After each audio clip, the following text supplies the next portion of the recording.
जी start. बिस्मिल्लाहिर्रहमानिर्रहीम। मेरा नाम सईदा शरबानो नकवी है। मैं एसपी गुलबर्ग हूँ। मेरे साथ खड़े हुए हैं एसएचओ इशरा बिलाल। आज जिस वाक़े का हम जिक्र करने जा रहे हैं वो इतना है कि एक खातून अपने शौहर के साथ इचरा बाजार आई शॉपिंग करने। उन्होंने एक कुर्ता पहना हुआ था जिसके ऊपर कुछ हरूफ लिखे हुए थे।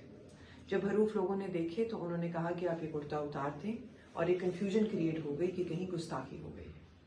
उस चीज़ को जब हमने आगे प्रूव किया तो जो चीज़ सामने आती है, जो हकायक सामने आते हैं, उनके मुतालिक आपको नदीम भी बताएंगे जो मौके पे उस दिन मौजूद थे, उस टाइम पे मौजूद थे। आज 1 बजे के करीब ये वक़ूआ पेश आया, और उसके बाद वो खातून भी माजरत करेंगी कि क्या हुआ और क्या उनकी नीयत थी, उसके मुतालिक भी बात करेंगी। जी, ये बेटी से बात हुई थी मेरी और इससे कोई गलती हुई है, लेकिन वो लफाज ठीक थे।